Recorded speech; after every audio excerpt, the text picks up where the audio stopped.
everybody, and welcome to the latest episode of Let's Talk Astrology. Today's topic is going to be on communication. We're going to be looking at a few famous chart examples, looking at the condition of Mercury, talking about the third ninth house axis when it comes to communication style, writing, and publishing.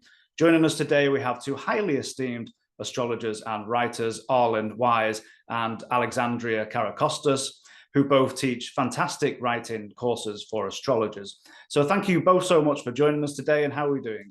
Great. Well, thank you. Yeah, thanks for having us. Wonderful. Well, thank you for coming on the show. I know, Alexandra, you're all the way in Greece, so we've got a bit of a time difference. But it's a good time difference. I'm awake. This is good. Wonderful. Fantastic. So in the first part of the episode, we're going to have a bit of fun, and we're going to look at a few famous chart examples. We'll be looking at Robert Hand, R.H. Naylor, and Stephen Forrest. So in the topic of talking about great writers and publishers and communicators, so I'm going to go ahead and pull up their charts. So everybody, this is the chart of the very famous Robert Hand, who needs no introduction. And so we're going to talk about his obviously fantastic communication style and the many fantastic books he's written over the years. So Arlen and Alexandria, what would you make of this chart in terms of communication and writing style? What jumps out to you? First thing that hits me, of course, is the Sag, which is the teacher, archetype of the teacher. And that's his work because it's in the sixth house and Mercury is right there. Yep. And it's trine Pluto, so it's depth. And let me see. The other thing that's important about him, because beside from writing astrology books, is he went into the history. He's the one who started the let's go back into the translate the Greek works, translate the Latin works, and bring up, the history of our craft. And maybe that's the Saturn sun, And the Sagittarius. I mean, Sagittarius really is, Jupiter is really about philosophy, so social issues and history, because we can't understand the present without really looking at the past. And one of the things too that strikes me, Arlen, you pointed it out, is just having all that Mercury, Sun, Venus, that gift of words, right? Yes. That Mercury, but having it in the sixth house, which is we traditionally associate with Virgo and detail, but having the larger picture and being able to break it down into smaller sectors, so to make it more understandable for us, the lay public. So he has a real gift of that, along with his depth and also what in both of these. The way I'm reading this, the whole sign, and we have also Placidus here. It looks like that North Node. I'm reading it as though it's in Leo, and it's like part of what he's supposed to be doing. And North Node, South Node, third, ninth. It's like he has already a grasp of the bigger picture and how to bring it down to everyday life. Right. That's a wonderful delineation. And I mean, going back to all that Sagittarian energy, I mean, that Jupiter, so prominent, angular, exalted, is such a wonderful Jupiter that trines that midheaven as well. So bringing in, you've got the Sagittarius Gemini axis playing together. And as you're saying, even in I see him in interviews or his speaking styles, even though when he talks about the astrology, he always has a dash of philosophical murmurings to talk about, or philosophical talks that he gives that blends in, as you said, a higher realm and a higher picture of everything that he brings to astrology. Right. And if we look at both charts, ruler of the third then falls into the sixth. Exactly. It doesn't really matter which one we're looking at because we have that conjunction there, and it is the Sag archetype, that is coming out. And because he's Cancer rising, we have to look at the moon. Right. And the fact that the moon is square Pluto. So what is that? That is telling us that he's not satisfied unless he goes very deep, is the way I would read that, because Pluto rules the moon. Wonderful. Right. I agree. I agree with that. And we know Rob Hand as an astrologer and also associated with the translation of the historical texts, Project Hindsight. But also, he's an academic. Yes. He's just an ongoing student. How old is he now? He's old. He keeps on. He's 80 this year. Yeah. And he just, I think he might still be in school. I don't know. He seems like he's always in school. But I think he was the first one of the well-known astrologers to say, I'm going back to college and I'm going to get my PhD because this is important. Yeah. And he opened that up, the sense of bringing astrology into the universities. Yeah. Fascinating, and a fascinating background as well. If we take that fourth ruling in the, again, brings us back to that Sagittarius, probably maybe not call it a stellium, maybe we need another planet in there, but I believe his father was also an astrologer, and the background very academic, and I think his father actually did the stock market, so he would cast charts, and I think he said he made it well. I think he did quite well for himself using the astrology in the stock market back in the day. So I found it's funny the lineage of bringing into Robert Hand himself, which I thought was an interesting. Interesting. Part. I didn't know that. That's I didn't great. either. Thank you.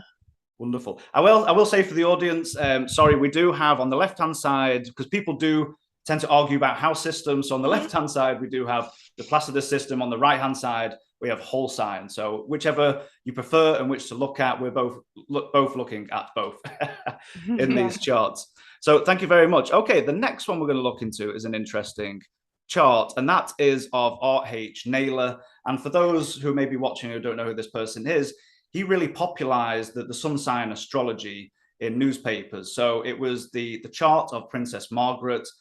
She does have a very interesting chart in England, and he did horoscopes for the newspapers.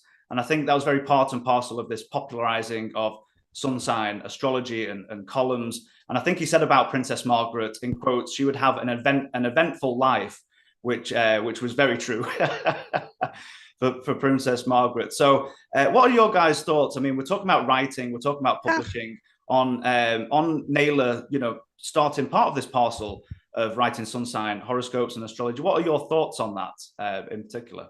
Talking about. Well, go ahead, Arlen. I'm looking at that angular.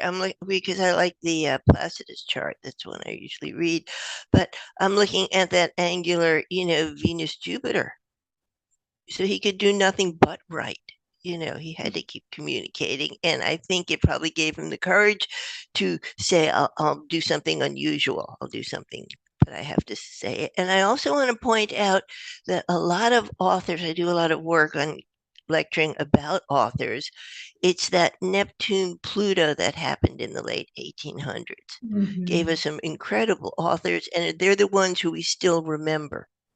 The visionaries too, that was part of the Theosophical and the Rosicrucians, some of the great artists of that time in all ways, right? Yes, and I think that was an important signature. I think Rudyard has that, and a lot of, Agatha Christie, a lot of people, because everybody writes, but to be remembered 100, 200 years after you've written is, the accomplishment. Another piece that jumps out at me, I've never seen this chart, don't really know much about the fellow, actually, is I will, with a Mercury ruling his ascendant and Mercury conjoined, it's wide, but it's there, really kind of sandwiched between the sun and Mars. I mean, this is what the guy does. He communicates, communication is a real vital aspect of his creative energy, being a Leo, particularly, So, that was one thing that kind of struck out. That's a really interesting point. And ruling as you say, the ascendant and the midheaven, and bringing it back to that sun domicile, that very strong sun in Leo, writing about sun sign astrology. So I thought that was an interesting symbolization of writing, these short columns are based on the sun sign. And, we poo-poo sun sign astrology, but, many of us have done it, and it's if you're good at writing and make things interesting, and there's something to be said for it. It's a great. I think in our writing class we support and encourage people to do what they enjoy and to do it well, because if you do it well, it will be a pleasure to read. Absolutely. And it's important too, because it's quite often someone's first introduction to astrology. Because your sun sign. It's very simple, And the other one, I was just going to reference Patrick Walker, who is an incredible author and writer, and I use him a lot. And he was sun sign. Absolutely, yeah. Yeah, he was recently passed, I think, right? Didn't he? Oh yeah, he's gone, but he was, he did sun sign, and he opened up astrology to a lot of people because he was so brilliant at it. So I don't know Naylor's work, that's because I haven't read it. But I know once again he's a breakthrough person. There's an excellent point again about talking about the gateway into astrology. Yes. So I know many detractors of astrology, they will poo-poo sun sign astrology, put it into the 12 areas. But again, another important gateway. I think if we talk about modern day gateways, we've now got with technology, different memes. You have, these different colorful characters, very simplistic, but very, humorous. I think we're seeing this resurgence now, especially in the younger generations, as we move away from, this is my personal opinion, but we're moving away from establishment religions, and there seems to be an opening now and a resurgence in astrology. And of course, a gateway for that is these memes, the sun sign astrology, all these different things that bring people, like including myself. Sun sign astrology brought me in, and I said to myself, well, I want to learn more. I want to go deeper, and I want to see what this is all about. So very excellent points. Yeah. And plus today it's very easy to get online and put in your birth date and know your ascendant and your moon and your sun. Whereas in this time it wasn't. All you would know would be, well, this is my birthday and this is my sign. So yeah. And I'm sorry, I said Patrick Walker. I was thinking that he had passed recently, but I just looked it up. No, he passed in 1995, a long time ago. At the age of 64, he was pretty young too. But I think both of these charts work too, in my opinion, very well. Whether you have that Neptune, Pluto up on the midheaven, Venus up at the top, having that Leo energy in the 10th, 11th works as well as that 12th, because it's really about tapping into that collective.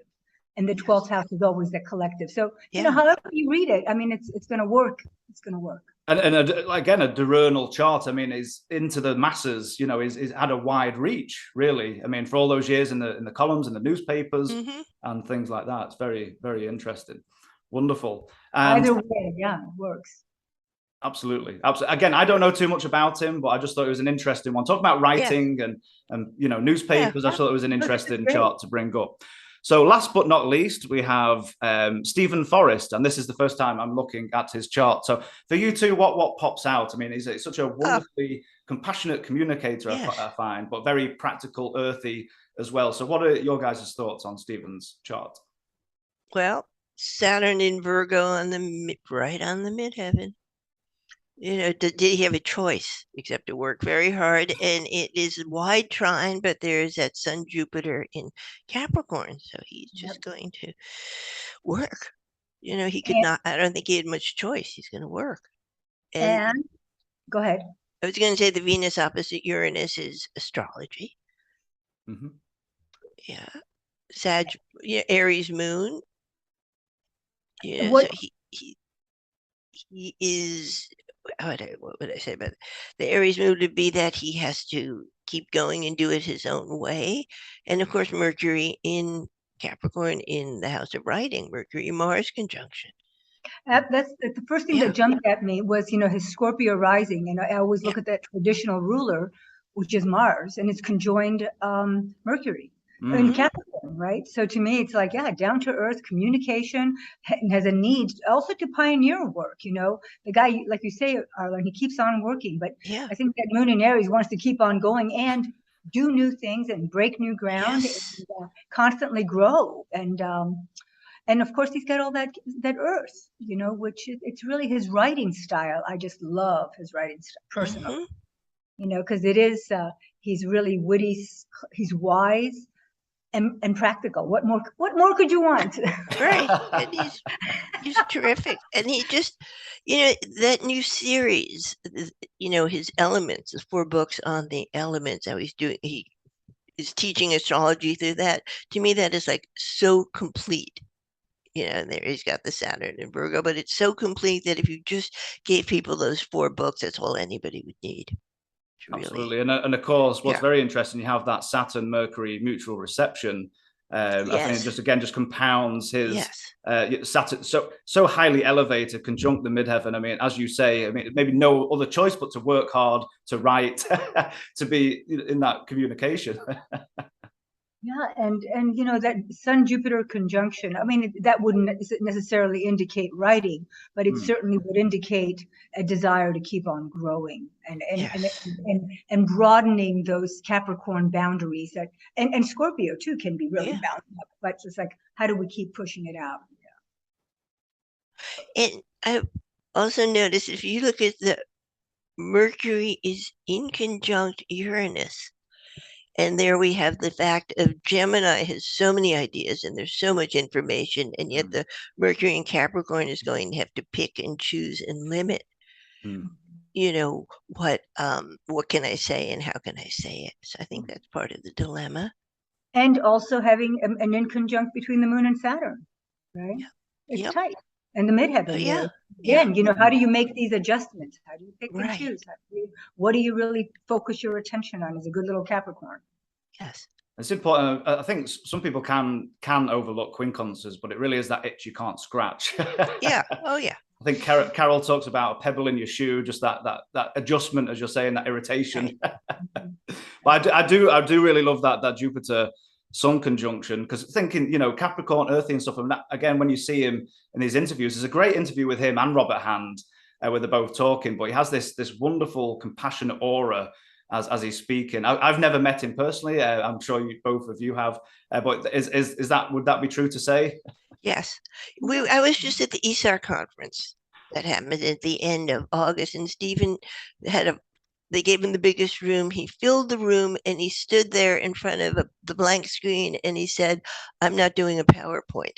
We've all been looking at screens so much the past 3 years that I'm just going to stand here and talk to you flesh to flesh." Nice. It was so real. And that's it. He's very real, you know, with his Capricorn and Virgo.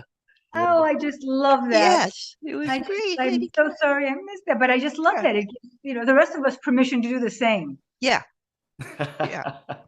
Wonderful. Well, thank you both so much for having fun with me. And I always love to look through charts. It's just chart after chart after chart. It's always so much fun. So now we're going to talk more specifically about writing and publishing. So I'm going to pass on the baton to you. So you're talking about improving skills. And how would you like to do that with students? Because have you done this course for many years? This is correct, right? Different forms of this course. You know, the last one we did was 2 summers ago. We did a 6-week course for OPA, which is very different from what we usually do, because it started with, I don't know if you know about how OPA does their retreats, which are where you work with one teacher for 3 days. I love, you have, I think on your YouTube channel as well, you have this wonderful introduction where you've got this wonderful video of everyone going to this retreat, and some of the footage in there with, I think, again, you have a main instructor and a couple of participants around that. And I thought to myself, I'm going to have to join one day because it looks wonderful.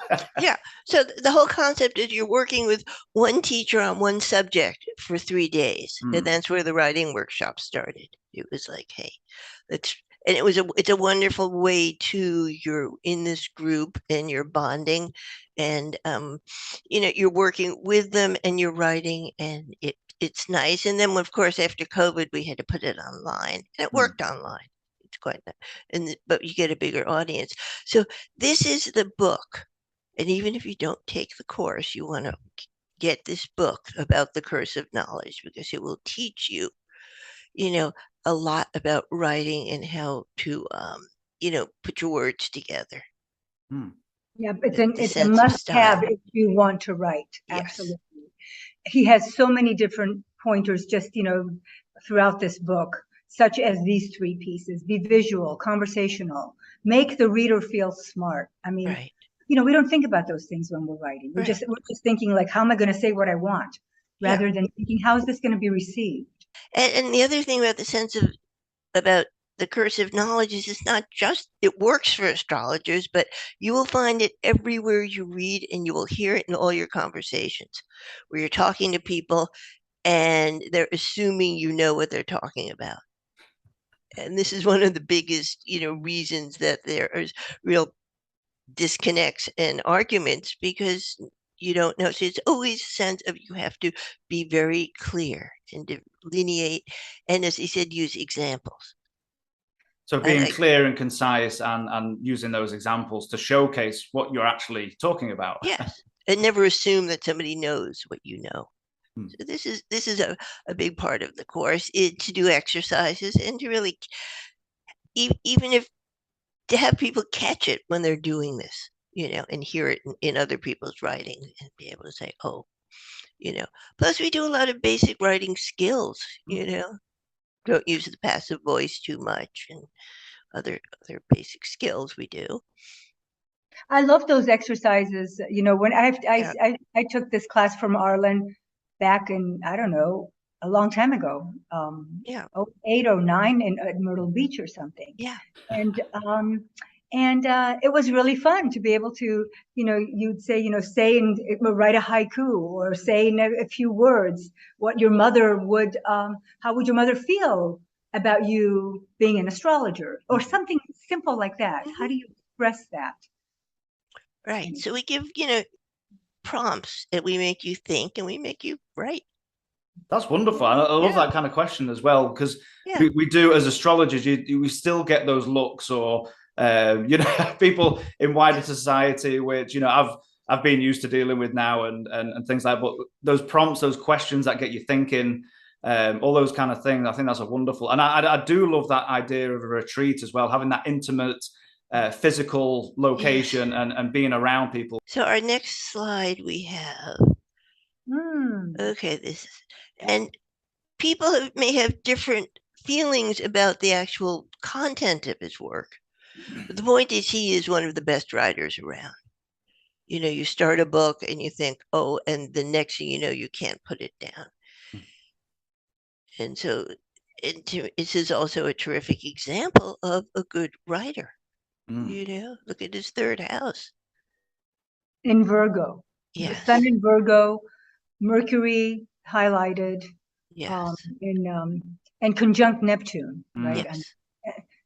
And that's, to me, that Mercury Neptune is the what if that happens. What if, the dog goes rabid? What if the car comes alive? What if there's a dome over this city we're living in? And so that always comes in, and he has a premises. I also have noted that Mercury being in the fourth house, he lives in Maine, and he very seldom writes about places his books anywhere but Maine. He writes about home. And so you notice that also when you study writers, about where the Mercury is placed. And look at it as chart as a whole. It's a nocturnal chart, and it just seems like all this energy is pulled more introverted, maybe in a sense. And like you said, I don't think he moves very far, but he has this incredible, vivid, sometimes very macabre imagination. Again, as Alexandra, you said, that Mercury Neptune and where he gets these ideas from, and it's quite incredible. It's a fantastic example. Of course, if you look and you see, it's right at the midpoint of that moon trine the Saturn-Pluto.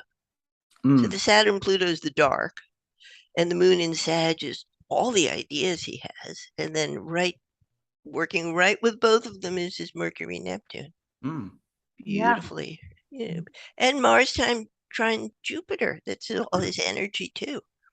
We saw that. I think we saw that in Rob Hand too. I was going to say, this looks like, there's some signatures here that whether it's the Cancer rising, that Sag influence, and that skilled writing, the Virgo. Because as macabre as he can be, I think that that Sag moon, there's an element of entertainment in there as well. I think it's not all seems to be doom and gloom. There's important philosophical lessons, I think, in some of his writings. But that's very interesting. And I need to mention that we say this in the course, that he has written the best book on writing that anybody's written. It's called On Writing. And we, work through some of the material, when we do the course, but I've seen other authors reference this book as the best book on writing too. And so that's his Sag moon, that he's able to give us this beautiful manual on how to write. So this is a wonderful example. So for both of you, Yeah. my question would be, who have been your inspiration, whether that was in your formative years, growing up and starting to learn yourself? Do you have any more influences upon both of you that you, or as a whole array of people, or? You mean astrology or writing? Which both, yeah. Whether it's astrology writers or writers in general, it doesn't have to be specifically astrologers. Any major influences for you guys? I just read a lot, and I think King says that, you know, it's very important to read, you know, and know what you like. And in terms of astrology teachers, well, you know, I grew up, started reading, you know, Rudyard and Mark Edmund Jones, both of whom are very difficult to read. Very difficult to read. Very dense and hard, you know. So, and that's a good point for a beginner astrology, because when I started my journey and I'd read these very dense, very complicated books, I was like, I'm never going to get anywhere with astrology because I have no idea what is going on. So I think it helps when you had those more palatable books like Charles Hobart. I really enjoyed it. Was again very concise, very simple with chart examples, and it got to the point. And and obviously those people were brilliant, but certainly hard as a gateway. Right. You know, for contemporary, a couple things that just come to mind in terms of astrology. Of course, we just looked at, you know, Hand and Forrest, and whose work is exemplary. And I just especially love the way Stephen writes, just because I resonate with his philosophy. But also Demetra George writes really well, and her books have been, you know, are very concise and to the point. Good work. Of course, I grew up also reading books like from Alan Watts and just other authors. Some of those old recordings are fantastic. Yeah, that are just, you know, were really, to me, really, you know, well written and exciting. Wonderful. But a lot, you know, and Joan McEvers and Marion March had that beautiful series.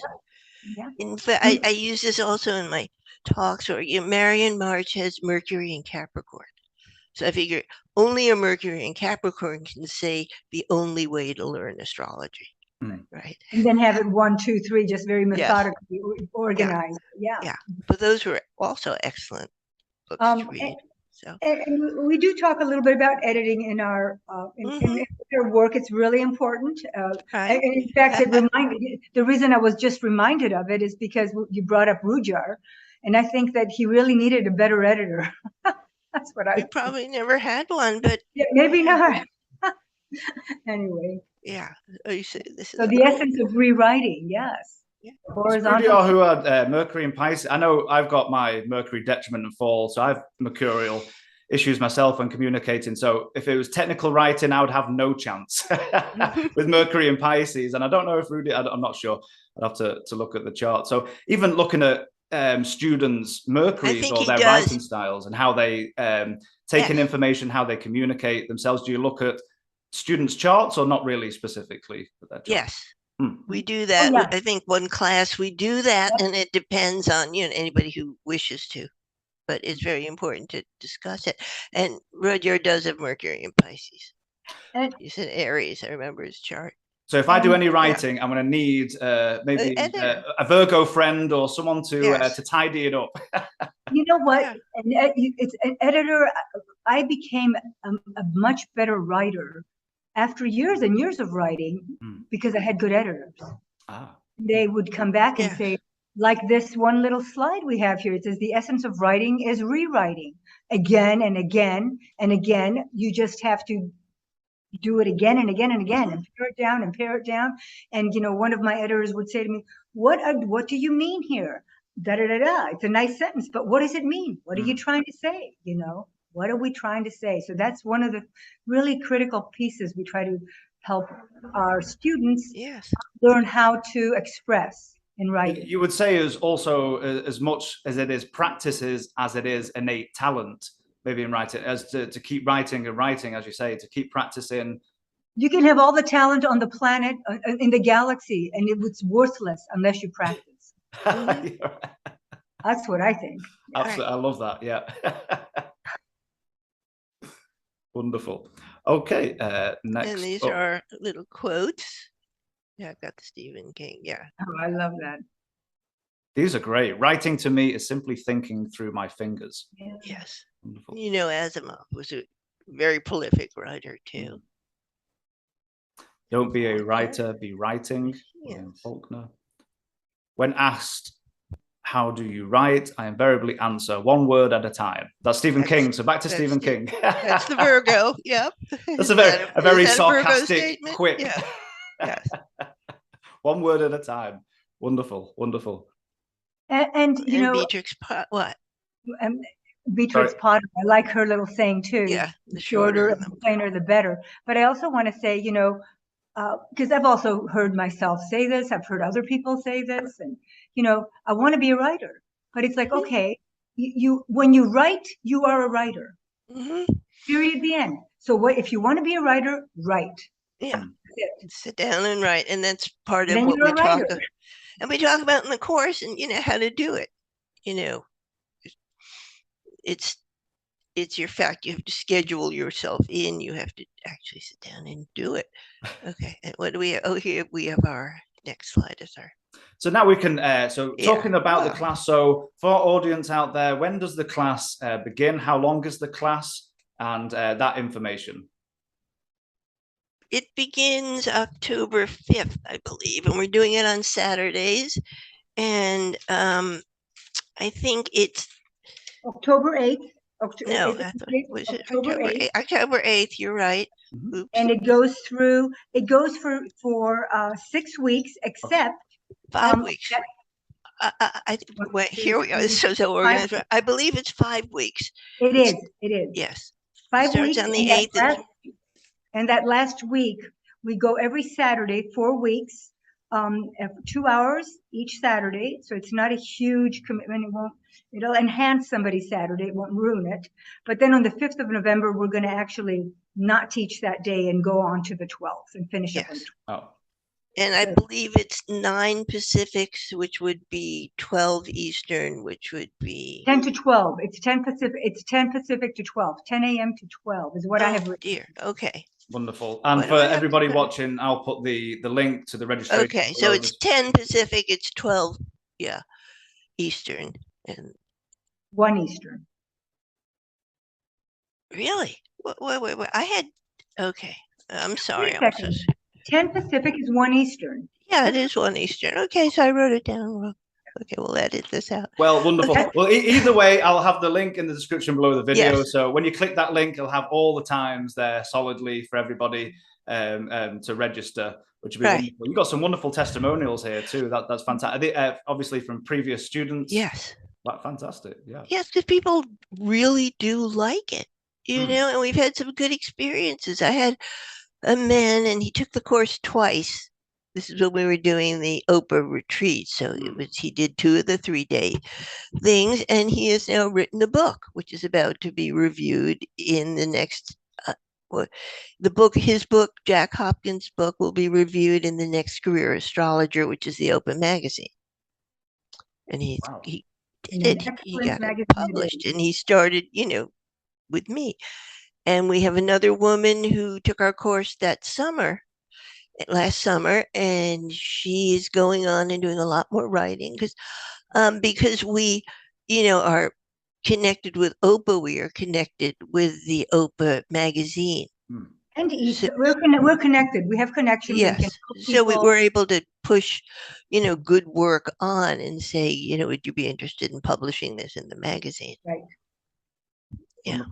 We have connections. No, but people like it, you know. And the other thing to think about is, you know, those of you who are doing client work, if you work with your words and your writing, it's only going to help how you're talking to your clients. So. Because it establishes different neural pathways, helps. Yes. Yeah. And to be clear. So, this is us, right? Wonderful. Yeah. I think I'd need a whole new episode to talk about how much you have both done over the years, which is really quite remarkable. Why do we want people to? Why take this workshop? You know, why take this workshop? Well, one thought, you know, is that everybody is writing online and they are texting. And it is so different from saying everything very quickly in the few words in the text and actually sitting down and writing something. Absolutely. And the reason we write is we're trying to let people know what we're thinking. And so we have to learn how to be very concise and clear, but also to have more than just one sentence. So I think that's important. You know, and both you and I have written for a long time, whether, you know, in various capacities, whether it's articles, chapters, classes, whatever. One of the things that I have, you know, really learned through our classes and elsewhere too is, you know, what we refer to in our work in teaching, you know, that curse of knowledge. Which is so vital in thinking that just because we know something, that everybody knows it. So let's just like not really bring it in. Let's not delineate on it, because if I know it, you know it, and that's just not the case. So how do we do this in a way that is interesting, pertinent? Wonderful, fantastic. Well, again, thank you both so much for joining us thank today. you, It's been an Colin. absolute pleasure to hear your thoughts. It's always fun to look through charts, and for everybody watching, highly recommend the writing class with both Arlen and Alexandra. And again, I'll put the link below this video for the description, and we'll have some pop-ups that come up on the screen as well. And that'll take you to the website, and then you can double check the dates and times for where you are. Again, because if you're maybe in Australia or New Zealand or different places of the world, it may be on different days. So just have a look at that. Right. And it's fun. I just want everyone to say it's not schoolwork, it's fun. Right? We laugh a lot. We have a good time. Yes. We're fun to hang out with. It's good. Wonderful. If anyone's watching is wondering why I don't have my usual Kepler background, I've had mercurial issues, but I thought it was very fitting as I was speaking to Arlen and Alexandria before the recording that I'm sat in a library that I can't move. But for writing and publishing, I thought it was a great. It was just meant to be. That's perfect. Well, thank you so very much. Thank you, Colin. Thank you both so much. Okay, and hope to see you all in our class.